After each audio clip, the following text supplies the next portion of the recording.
Tinggal 5 provinsi lagi yang harus direkapitulasi, sementara waktu tersisa hingga 2 hari hingga pengumuman resmi rekapitulasi. Masih banyak persoalannya, terlebih di Jawa Barat yang hingga kini masih belum juga selesai. Sejauh mana tim paslon melihat hasil sementara ini yang tinggal 5 provinsi dan apa saja langkah lanjutannya? Sudah bergabung bersama kami melalui sambungan Zoom, Jubir Timnas Amin Billy David Nerotu Milena. Selamat malam Bung Billy. Malam Bung David, selamat malam Mas Saleh. Terima kasih sudah hadir. Kemudian hadir pula Wakil Sekretaris TKN Prabowo Gibran, Saleh Partaunan Daulay. Selamat malam Bang Saleh. Selamat malam, Assalamualaikum warahmatullahi wabarakatuh. Waalaikumsalam warahmatullahi wabarakatuh. Dan pula sudah hadir Wakil Direktur Hukum TPN Ganjar Mahfud, Firman Jayadeli. Selamat malam Pak Firman. Selamat malam bagi semua. Selamat malam, baik. Serta nanti juga akan bergabung bersama kami pengamat politik Pangi Syarwi. Baik, selamat malam sekali lagi, selamat malam Bapak-Bapak. Nah, sekarang saya mau ke ke Pak Firman dulu ya. Saya ke Pak Firman dulu. Pak Firman, bagaimana Anda menyikapi atau melihat hasil rekapitulasi sementara dari KPU yang sejauh ini, yang seperti tadi juga sudah ditayangkan, tayangannya itu ya memang masih menunjukkan angka yang tidak jauh berbeda dari sebelum-sebelumnya. Kita menunggu sampai diputuskan oleh KPU. Tetapi yang menjadi persoalan adalah masih banyak sejumlah daerah provinsi di tingkat KPU provinsi yang masih belum menyelesaikan sesungguhnya di beberapa kabupaten kota di wilayahnya. Dan ini persoalan serius. Kalau soal sikap pandangan lebih lanjut itu kita menunggu keputusan resmi dari KPU dan masih ada lagi ruang-ruang yang lain. Kita belum tahu persis bagaimana hasil yang sesungguhnya. Tidak hanya sekedar soal pilpres, tapi juga pileg. Jikalau Bung David dan teman-teman sepertinya melihat, misalnya soal di Papua Barat Daya itu, tingkat kawan-kawan PPK kan ada yang sudah juga belum ditemukan di mana berada. Dan soal data hasil itu menjadi sesuatu barang mahal karena tidak ada kesesuaian ya. Jadi pendekatannya adalah bukan soal jumlah provinsi yang 3 atau 4. Demikian juga Jawa Barat, misalnya soal Bekasi ya, dan beberapa kabupaten kota lain di Jawa Barat. Belum lagi di Papua Pegunungan. Jadi oleh karena itu maka ini menunjukkan bahwa sesungguhnya kualitas penyelenggaraan dan kualitas pengawasan soal hasil ini menjadi kurang diperhatikan oleh penyelenggara. Bahkan mungkin hanya sekedar tidak diperhatikan.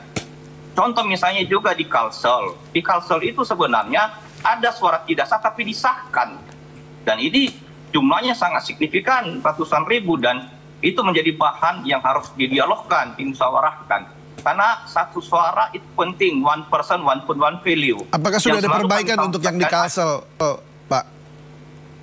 Apa? Apakah sudah ada perbaikan untuk yang di Kalsel? Atau masih ya, sampai dispute? Laporan tadi dari tim kita, belum ada perbaikan, tetapi disahkan saja dulu. Tetapi kan menjadi catatan penting itu. Poinnya adalah bahwa memang ini soal hak kedaulatan rakyat itu yang harus dijaga betul. Jadi satu suara itu perlu dan penting. Karena ini adalah one person, one vote, one value. Benar-benar kedaulatan rakyat, jadi itu dijaga betul. Jadi pendekatannya adalah memang sesuai dengan jadwal konstitusi itu tanggal 20 Maret. Tentu memang kalau menjaga sesuatu dengan kalender konstitusi itu bagus, tetapi harus hati-hati betul. Jangan sampai karena mengejar waktu, maka ini menjadi ada sesuatu yang kehilangan soal keadaban kita, soal peradaban kita, soal hak konstitusional rakyat. Ini catatan kami ya. Nah, kalau ditanyakan tadi bagaimana sikap pandangan, kita menunggu proses lebih lanjut dari KPU. Berdasarkan beberapa provinsi yang sampai sekarang, ada sejumlah provinsi yang belum menyelesaikan. Karena itu persoalan serius yang kita dengar bersama. Bisa ditelusuri juga oleh kawan-kawan yang lain. Demikian Bung David. Menjadi catatan itu ya. Baik, saya langsung ke Bang Saleh. Bang Saleh, bagaimana tekan Prabowo Gibran ini kemudian meresponi apa yang tadi disampaikan oleh Pak Firman? Baik, pertama sebetulnya kita harus mengapresiasi dulu nih kepada seluruh elemen bangsa ini. Baik penyelenggara, dalam hal ini tentu KPU dan Bawaslu. Kemudian juga elemen masyarakat yang terdiri dari partai-partai politik, kemudian warga masyarakat luas yang telah melaksanakan pemilu ini dengan baik. Sekarang kalau kita lihat, alhamdulillah pemilu kita dilaksanakan dengan tertib, aman, dan mudah-mudahan nanti hasilnya juga sebagaimana yang diharapkan oleh kita bersama, bisa menciptakan kepemimpinan nasional yang baik, yang mampu membawa kemaslahatan bagi seluruh rakyat Indonesia. Kemudian tentu di 02 kami juga tentu punya catatan-catatan khusus ya terkait dengan penyelenggaraan pemilu ini. Jadi bukan hanya 01 dan 03 sebetulnya yang memiliki catatan, di kami juga ada ya. Tentu hal-hal catatan itu juga sudah kami siapkan karena tentu apa saja ada catatannya, Bang Saleh? Ya misalnya tadi katakan misalnya ada perselisihan jumlah suara misalnya di TPS, kemudian catatan-catatan itu sudah dikumpulkan oleh tim kuasa hukum kami.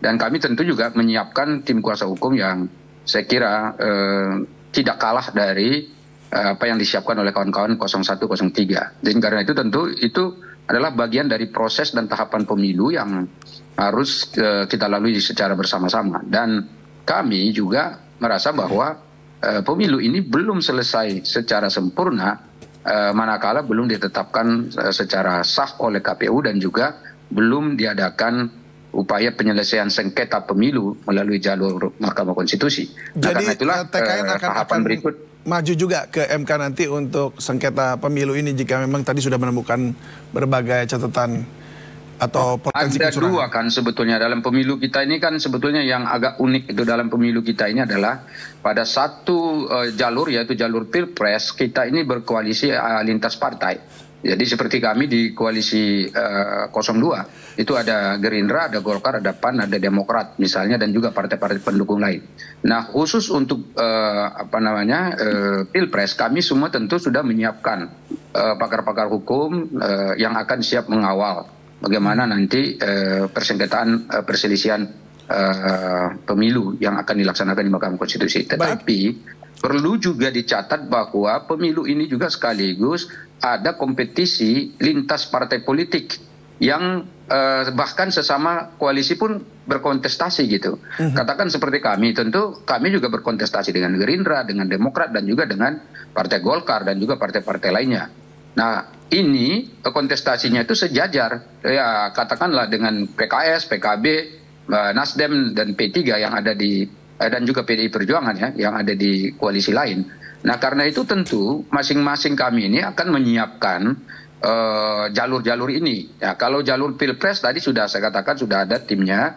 Kemudian kalau yang berkenaan dengan Pileg maka jalur hukum yang akan ditempuh juga sudah disiapkan oleh partai-partai tersebut. Nah, termasuk misalnya kalau seperti Partai Amanat Nasional, kami juga akan hadir di Mahkamah Konstitusi sebagai pihak yang menggugat ya, karena ada beberapa temuan kami secara faktual merasa dirugikan dengan apa yang sudah terjadi, yaitu pelaksanaan pemilu dan penghitungan suara yang dilakukan oleh KPU dan Bawaslu. Nah, ini yang saya kira juga tentu bagian yang tidak terpisahkan dari proses penyelesaian pemilu kita dan tahapan-tahapan yang akan kita tuntaskan gitu. Baik, saya ke Bung Billy. Bung Billy, ini apakah Anda melihat angka sebesar 31.118.204 suara bagi paslon Timnas Amin ini ya? Apakah ini sudah mendekati perkiraan suara yang diraih melalui survei internal paslon 1 begitu?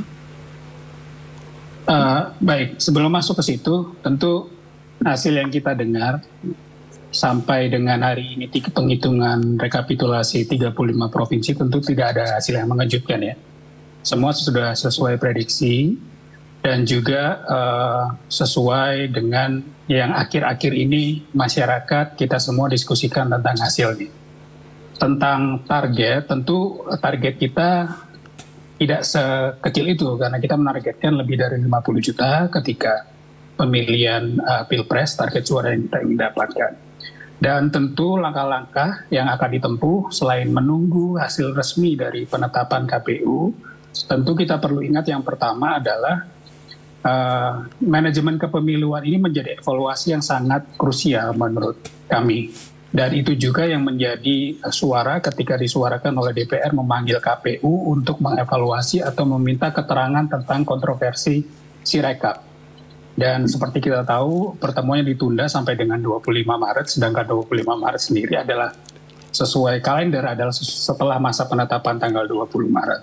Dan tentu ketika evaluasi itu kita akan dengar di versi KPU bagaimana manajemen kepemiluan ini dilaksanakan. Dan kita sendiri sudah banyak menemukan, karena ini kan tidak lagi dalam fase dugaan, tapi kita membuktikan dugaan yang selama ini kita himpun atau kumpulkan. Sehingga nanti ketika ada ruang-ruang konstitusional seperti menempuh jalur di MK atau pengguliran hak angket DPR, tentu apa yang kami lakukan dengan data, dengan temuan, dengan bukti, sehingga yang disampaikan bukan lagi sifatnya dugaan tapi sudah melalui pembuktian. Dan itu yang kita dorong setelah tanggal 20 Maret nanti. Dan tentunya yang menjadi penekanan dari Timnas Amin, Paslon Anies Muhaimin adalah apapun hasil ditetapkan KPU, penegasannya adalah Paslon Amin adalah dan pendukungnya adalah penduduk ataupun masyarakat Indonesia yang demokrat, dan yang hasilnya ketika itu sudah resmi ditetapkan pasti akan menerima. Tapi ketika itu belum ditetapkan sampai 1-2 hari ke depan, kita patut menunggu sampai itu terlaksana. Baik. Begitu, tapi Bung Billy, itu kalau tidak salah tadi saya dengarkan bahwa sebenarnya dari Paslon 01 akhirnya ingin maju menggulirkan angket aja begitu ya, maksudnya dari koalisi ini. Karena menunggu dari PDIP nggak ada kabarnya begitu. Apa benar begitu? Kan penekanan tadi ada 2 langkah yang akan ditempuh secara konstitusional. Tentu melalui sengketa di MK yang melalui pembuktian-pembuktian atau data-data yang sudah kita temukan, kumpulkan. Dan kemudian hak angket, kami bersyukur koalisi Timnas Amin, koalisi perubahan ini, partai politiknya tetap solid dan tetap satu suara semua untuk menggulirkan hak angket di DPR. Dan kita perlu lihat dinamikanya bagaimana hak angket nanti bergulir. Karena hak angket seperti kita tahu kan akan mengevaluasi kinerja lembaga pemerintah, dalam hal ini KPU. Sehingga tentu KPU menjadi aktor utama selain nanti setelah lewat tanggal 25 Maret ataupun ketika hak angket nanti berusaha digulirkan di legislasi. Baik, saya sebelum saya ke Mas Panggi, ini karena sebentar lagi Pak Firman juga akan pamit dari kita. Oleh karena itu saya kembali ke Pak Firman dulu sebentar ya. Ini Pak Firman, bagaimana ini persiapannya? Karena kemarin saya juga sempat mendengar bahwa dari koalisinya 01 ini akhirnya ya sudah mempersiapkan diri untuk jalan sendiri untuk hak angketnya begitu. Nah, apakah memang PDIP masih dan seluruh koalisinya masih belum siap untuk hak angketnya atau bagaimana nih? Oh, itu memang ada hubungan dengan soal agenda kalender konstitusi KPU dalam soal penetapan hasil pemilu, baik pileg maupun pilpres. Jadi soal angket pada dasarnya arahnya, kecenderungannya tetap akan digulirkan oleh PD Perjuangan bersama dengan partai politik dalam koalisi 03. Itu prinsip. Tetapi kapan itu dilihat dalam konteks kesesuaian waktu. Tentu terutama adalah berkaitan dengan agenda kalender konstitusi KPU, berkaitan dengan soal penetapan hasil pemilu dan pilpres ya, baik dalam bentuk misalnya anatomi konfigurasi partai politik yang lolos partai politik di parlemen yang memenuhi ambang batas, dan juga lalu anatomi konfigurasi perolehan suara kursi berdasarkan partai politik masing-masing. Karena ini menjadi penting. Itu prinsipnya ada keterkaitan dengan soal agenda kalender konstitusi KPU. Tapi prinsipnya iya, tetap arah kecenderungan digulirkan itu.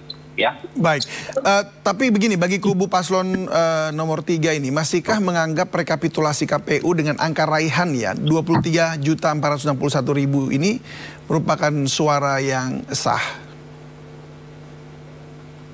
Iya, soal angka nominal aja itu dipersoalkan. Tetapi Bung David dan masyarakat bangsa Indonesia dan mestinya juga MK untuk membuka paradigma baru bahwa jangan disandra dengan pendekatan nominal, angka-angka. Tapi angka-angka perolehan suara yang bersifat nominal itu harus dilihat dalam konteks pendekatan kualitatif. yaitu bahwa itu ada kaitan dengan sejumlah pelanggaran yang bersifat TSM, terstruktur, sistematis, dan masif. Tentu nanti itu kita sampaikan di MK.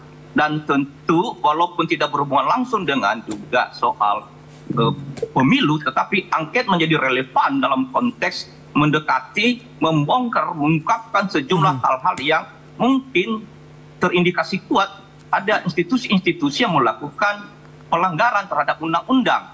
Itu menjadi perlu dan penting. Jadi sama-sama ini ranahnya, ranah politik konvensional, yaitu angket, dan juga ranah hukum konvensional MK, dan juga tentu pendekatan ranah-ranah yang lain. Tapi memang pegangannya adalah kita menunggu dulu hasil KPU ini, karena dari sana itu yang menjadi perspektif awal bagi kita semua masyarakat bangsa Indonesia untuk memulai soal agenda-agenda yang lain. Saya kira begitu, Bung David. Jadi jangan terjebak, terbelenggu, tersandar dengan soal pendekatan nominal. Nominal itu harus dilihat dalam konteks yang lebih menyeluruh, dalam konteks seluruh ekosistem tahapan-tahapan pemilu. Baik pemilu legislatif dan terutama pilpres ya. Baik, tapi seberapa optimis nih bahwa MK bisa fair nih, mengingat sebelumnya kan sempat terjadi pelanggaran etik? Ya, kalau melihat bahwa ini kesempatan terbaik bagi MK Republik Indonesia untuk meraih pulang kepercayaan masyarakat dan bangsa Indonesia, terutama juga sebetulnya dunia internasional, tidak hanya domestik dalam negeri. Jikalau dilihat dengan soal bagaimana keputusan MK atau putusan MK nomor 90 yang sama sekali itu dikritisi, dikoreksi oleh para di luar partai politik, di luar 03, di luar 01 bahkan. Itu bisa dilihat, bisa dikonfirmasi. Dan itu meruntuhkan jiwa raga Mahkamah Konstitusi yang menjaga sebagai pengawal konstitusi, pelindung konstitusi. Nah, sekarang kesempatan terbaik bagi MK sebagai lembaga hukum di bidang hal untuk melakukan terobosan ini, untuk menunjukkan bahwa kepercayaan bisa diraih kembali dengan membuka perspektif baru yang sebetulnya pernah terjadi di pilkada kabupaten kota di tempat yang lain soal TSM ini. Tetapi inilah kesempatan terbaik bagi MK. Tentu apa yang menjadi latar belakang itu, apa yang menjadi pertimbangan, apa yang menjadi dasar-dasar soal adanya TSM yang kita soroti betul, tentu juga kita sampaikan nantinya. Tentu juga teman-teman dari 01 juga akan menyampaikan. Begitu, Bung David. Baik, Pak Firman, terima kasih Pak Firman sudah berbagi bersama kami dan silakan jika Anda ingin keluar dari Zoom untuk acara selanjutnya. Selamat malam. Mohon maaf ya, Bung David dan teman-teman, Bung Daulay ya. Dan Bung dari 01 ya, Bung Rey. Siap, Pak Firman. Baik, terima kasih. Ya, sekarang saya ke Mas Panggi. Mas Panggi, ini apa tanggapan Anda ini terkait rekapitulasi suara KPU yang sejauh ini bahkan ya masih artinya tidak ada perubahan atau berbeda dari quick count atau real count sebelumnya? Ya, sebetulnya kita dari awal sudah mencermati fenomena misalnya perjalanan quick count, kemudian ada real count, kemudian sirekap, dan sekarang hasil rekapitulasi final 20 Maret besok. Tidak ada yang cukup berbeda jauh ya. Terutama misalnya partai politik, kemarin kita juga soroti adanya misalnya di partai politik seperti PSI, ada lonjakan, kemudian itu sejauh yang kita cermati juga sekarang tidak terjadi. Itulah gunanya quick count, untuk mengontrol, untuk mengawal suara ini supaya tidak ada yang justru agak aneh gitu. Kalau misalnya di hasil quick count kita ada partai politik tidak lolos ambang batas parlemen, tapi di hasilnya real count atau hasilnya sirekap atau seterusnya itu lolos misalnya, itu kan bisa jadi sebagai alat kontrol untuk kita untuk melihat apa yang terjadi. Sebetulnya bisa dengan ekspos data, bisa memverifikasi, mengkonfirmasi, memvalidasi, dan menguji kembali data tersebut, kenapa bisa beda. Nah, ternyata sepanjang perjalanan yang kita lihat seperti yang hadir hari ini, termasuk hasil final besok rekapitulasi KPU 20 Maret itu, juga tidak ada yang jauh berbeda. Misalnya di hasil quick count Voxpol, itu Pak Anies hanya menang di 2 provinsi, yaitu di Aceh dan Sumatera Barat. termasuk di DKI Jakarta waktu itu kita juga agak kaget gitu. Tapi faktanya memang kita antara Anies dengan Pak Prabowo di DKI Jakarta itu nggak terlalu jauh beda. Saling kejar-kejaran dan data kita juga perbedaannya tipis sekali di DKI Jakarta. Anies maupun perolehan dari Pak Prabowo, dan itu di realcon kita hari ini tidak jauh berbeda. Jadi secara empirik objektif itulah data yang bisa kita maknai. Tidak hanya satu lembaga, ada, setahu saya ada 7 atau 9 lembaga yang kebetulan Foxpol ada di 7 TV nasional kemarin, dan kita juga mengawal pasti setiap lembaga punya kontrol sendiri terhadap capresnya. Menurut Anda sudah adakah pemenangnya walau masih ada 5 provinsi yang harus rekapitulasi? Iya, sebenarnya kalau dari data kita waktu di 15% di data dashboard IT kita itu, data masuk saja itu sudah tahu pemenangnya. Gitu. Itu baru data 15%. Nah, kalau sekarang di KPU sudah tinggal hanya 5 provinsi, atau hanya dari dari Papua Pegunungan, dari Indonesia Timur, ya, Maluku saya tahu ya, atau Bali NTT NTB, atau Maluku Papua gitu. Itu artinya tidak akan ada fluktuasi, tidak akan ada pergerakan yang signifikan lagi. Hanya di data, apalagi itu data kan udah masuk hampir 90% ya. Nah, itu artinya tidak akan ada fluktuasi grafik, pergerakan grafik lagi, tidak akan, menurut saya tidak memungkinkan itu terjadi lagi. Baik. Karena data masuk dari Papua atau itu kan tidak terlalu signifikan lagi. Baik, lalu apakah nanti kemudian MK dan hak angket akan kemudian nanti mengubah keadaan atau bisa mengubah hasil? Kita akan lanjutkan bincang-bincang kita usai jeda berikut ini. Pemirsa, tetaplah bersama kami di Sindo Prime. Terima kasih Anda masih bersama kami di Sindo Prime. Kita masih berbincang-bincang dan saya kembali lagi ke Bang Saleh. Bang Saleh, apakah nanti kemudian ketika maju ke MK dan kemudian atau digulirkan angket oleh 01 dan 03, apakah itu akan mengubah, akan dapat mengubah hasil menurut Anda? Pertama begini, saya menanggapi yang soal Mahkamah Konstitusi ya. Jadi jika memang pihak 01 dan 03 memiliki fakta bukti yang akurat dan bisa dipertanggungjawabkan dan dibawa ke Mahkamah Konstitusi, lalu Mahkamah memutuskan katakanlah seperti itu, ada perubahan angka, ya tentu itu bisa ada perubahan angka. Dan bukan hal pertama kali misalnya Mahkamah Konstitusi itu melakukan perubahan-perubahan itu. Sering sekali juga kan di pilkada-pilkada ada perubahan angka itu. Tetapi memang kalau dengan selisih suara yang cukup besar seperti ini, saya menduga bahwa akan sulit untuk mencari bukti dan fakta yang katakanlah bisa merubah itu. Sebagai contoh misalnya, ini kan kemarin ada PSU di Malaysia, jumlahnya 60.000 itu. Jadi DPT-nya kurang lebih yang ikut PSU itu 60 ribuan. Dan begitu selesai perhitungan sekarang, kalau kita lihat hasilnya tetap Prabowo yang menang gitu. Jadi ini menandakan memang hasil ini sebetulnya adalah hasil yang saya kira sangat murni, sudah memang begitu adanya. Jadi rakyat sudah menentukan pilihan, dan saya kira ya untuk pemilu sekarang ini ya kita ikuti apa yang sudah ada. Dan jangan khawatir juga ya teman-teman di 01 dan 03, itu memang sama dengan apa yang kami rasakan 2 kali pemilu yang lalu. Ya, 2 kali pemilu kami mendukung Prabowo, dan 2 kali itu pula kami kalah gitu. Dan kami juga ya tentu mengajukan gugatan di Mahkamah Konstitusi, karena itulah prosedur dan cara yang bisa kita lakukan secara bersama. Dan oleh Mahkamah Konstitusi tetap juga memutus bahwa ya yang menang adalah Jokowi ya 2 kali.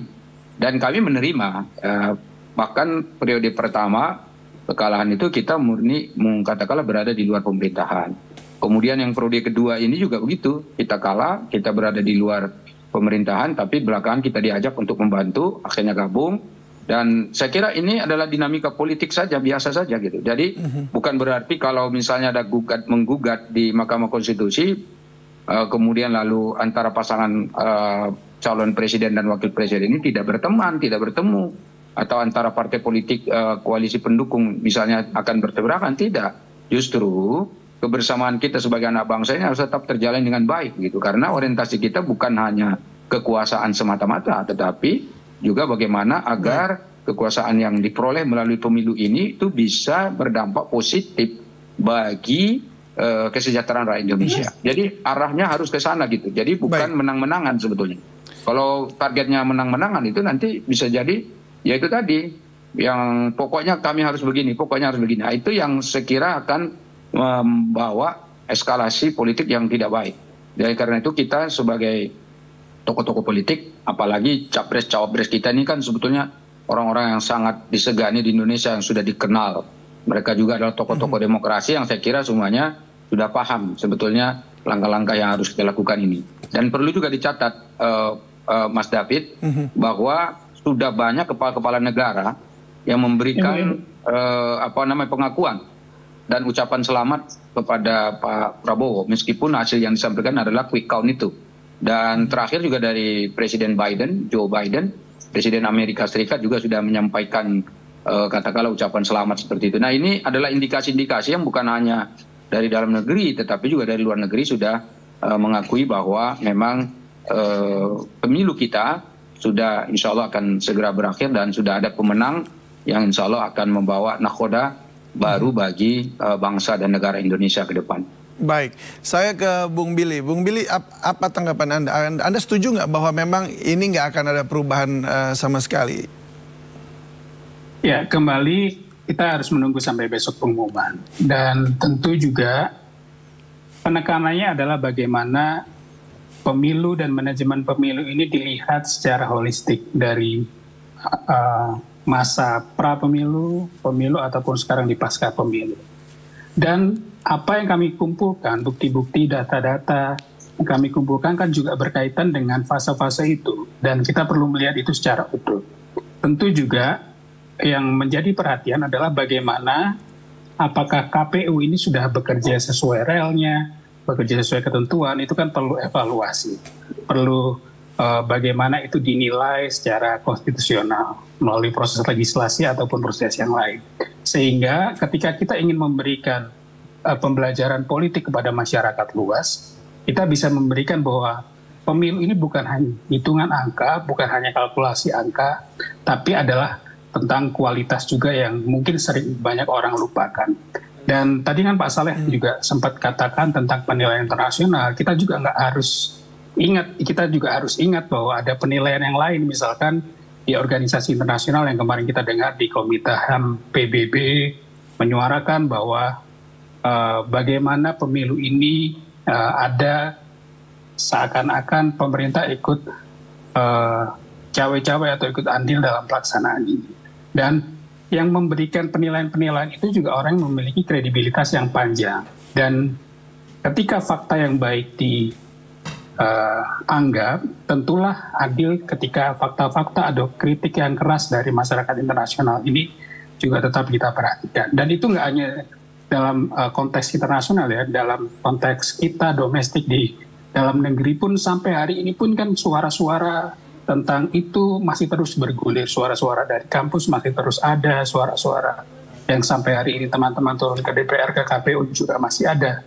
Tentu ketika ini sudah berjalan sebagaimana realnya, pemilu ini berjalan dengan benar, dan masyarakat bisa menerima, tentu hal-hal ini tidak akan terjadi. Tapi sampai hari ini pun kita tetap melihat hal ini, dan tentu kita perlu melihat bagaimana penilaian masyarakat terhadap hal tersebut, dan kita perlu memberikan ruang terhadap evaluasi penilaian masyarakat dan juga bagaimana pengukuran terhadap kinerja atau manajemen pemilu ini berjalan sebagaimana mestinya.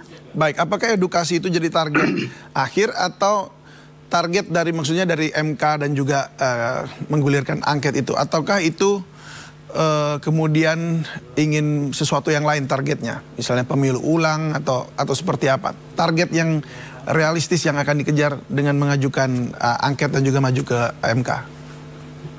Semua kemungkinan masih terbuka saya rasa sampai hari ini. Jadi ketika nanti digulirkan di MK angket ataupun nanti ketika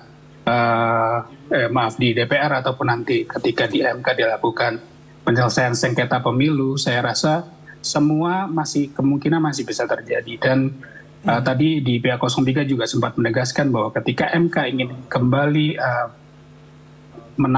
ingin menangkap kepercayaan publik, tentu kredibilitasnya sangat dipertaruhkan ketika menghadapi sengketa pemilu kali ini. Sehingga semua kemungkinan dari dua jalur konstitusional tersebut saya rasa masih terbuka. Baik, saya terakhir sebagai closing ke Mas Panggi. Mas Panggi, jadi kalau semua tadi sudah disampaikan ya, ada berbagai opsi, mungkin juga masih panjang. Tapi bacaan Anda nih ke depan, apa yang Anda lihat yang akan terjadi dan seperti apa hasil akhirnya? Ya, Mas David, ya kalau saya mencermati melihat ia tidak akan jauh dari 3 kali pemilu, dan Anies pernah pilkada DKI, Foxpol juga pernah quick count di Metro TV pada waktu itu juga tidak beda, dan memang Anies menang ya menang gitu. Kita juga melihat ketika Ganjar di Jawa Tengah kita quick count juga, Ganjar menang, dan dua calon ini pernah percaya dengan metodologi, dengan statistik, dengan ilmu-ilmu yang kita pelajari hari ini, dan mereka juga pernah menjadi gubernur terpilih gitu, hasil quick count gitu. Nah, kalau kemudian Pilpres mereka pasti saja mereka menjaga perasaan ya, menjaga semangat, apalagi menjaga suara. Itu yang membuat mereka belum mau mengucapkan istilah selamat atau ucapan yang lain. Mungkin mereka juga melihat ya memang tidak bisa kita nafikan juga sebuah keniscayaan juga bahwa ada kecurangan, betul gitu. Ada manipulasi, ada penggelembungan suara, adanya vote buying, adanya pembagian sembako yang brutal gitu. Jadi itu tetap ada gitu. Bahkan kecurangan itu sudah ada sebelum pemilu dilaksanakan, misalnya dengan adanya penyuapan kepada rakyat dalam bentuk halus seperti bansos dan BLT dan seterusnya. Itu kan ada fenomena itu.